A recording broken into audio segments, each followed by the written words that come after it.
I am here with Andrew Gregoire, the webcomic creator of I Am Gar. Arg. Arg. Oh. You want to do that again? All right. Oh, that's okay. We'll throw it in. People laugh at me. That's okay. Blooper reel. Yeah. Love it. Let's do it. So, Arg Mm-hmm. he's based on you. It's an Yeah. autobiographical comic. Semi-autobiographical, yeah. They're definitely taking elements from my life, yeah. But how much of him is based on you?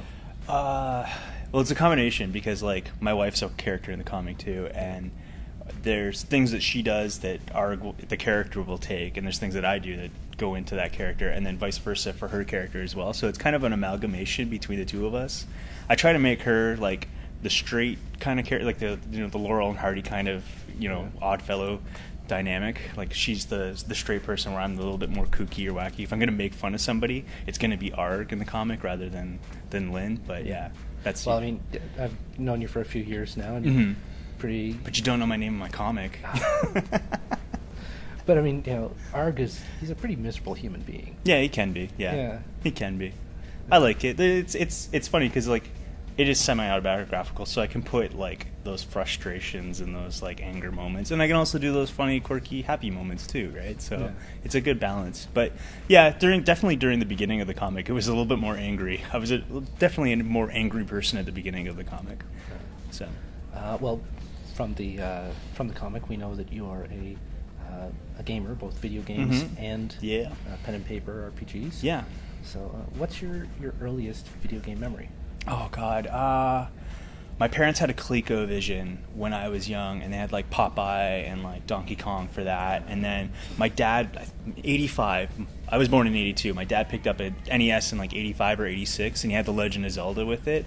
And my dad and I used to play Legend of Zelda back like together, and we recorded it and like make like video, like we would make how to play or let's play videos. Let's plays, yeah, before let's plays were like a big thing on YouTube, like the VHS or like Betamax versions, because we had a Betamax. Yeah, so we would do that. I was like his navigator. I knew which bush to burn like down the row. So that was probably the earliest gaming memory. Yeah. And you play RPGs? Yes. How long have you been playing those? Like tabletop RPGs? Yeah, tabletop. In the last like 2 or 3 years, I've just gotten into Dungeons and Dragons. I've always wanted to, but like none of my friends had time to do it. And then once all of us got out of school, we were like, well, let's just do it. Like, got a group of animators together, and we play 4th edition D&D, which is okay. It's fine. It's easy for us because we're noobs to it. But yeah, I've always loved tabletop games. They're great social experiences, and like so many good jokes come from those moments. So I love that. Well, do you have any stories that you'd like to share? Oh God, sometimes they don't always work in the comic, but well, actually, one that did become a comic. I was a DM, and our group, I'd set up this cave with giant rats in it, and they were going to fight like a gelatinous cube at the end. And they misheard me, and they thought it was giant cats. And so I just changed it all to lol cats. So you had like Grumpy Cat, Ceiling Cat, and like Nyan Cat, and a whole bunch of like cat memes that were in there. And then at the end, instead of a gelatinous cube, they were all protecting, like they were the guards to a giant cheeseburger. And so they fought a giant cheeseburger at the end. And I just made it like some RP thing where it was like, oh, there was noxious gas that was making you hallucinate. But it was just jokes. It was all good stuff. Yeah. Any thoughts about checking out D&D next? I signed up for the play test of it, like, what was it, like 8 months ago or something like that. We've never actually gotten a session going, but some of the rules seem kind of interesting. Everything seems to be like chopped, like a lot of the numbers seem to be chopped, which I guess is kind of good because like it kind of goes back to classic. Yeah, which is, I never played classic for me, so like the 4th edition was cool because everything seemed like, a little bit more manageable, and this one seems even more manageable. So I don't know, we might try it. We're kind of still getting used to 4th edition rules right now. So you've released 2 collections of the comics so far, both of which were very successfully funded. Yeah. Through thanks to my readers. Yeah, they're great people. Do you have any advice for people who want to go that way themselves, other creators? Well, it's good to have an audience first. That's the big thing with Kickstarter. A lot of the ones that do fail don't usually have an audience beforehand, or like they try to. If they have a really good idea, then they can get funded. But like potato salad. Yeah, that's the weirdest one. that's a little dangerous because I think a lot more people are going to try crazier ideas now. But in terms of like successful, I mean, if you have an audience and you got that, my recommendation is to like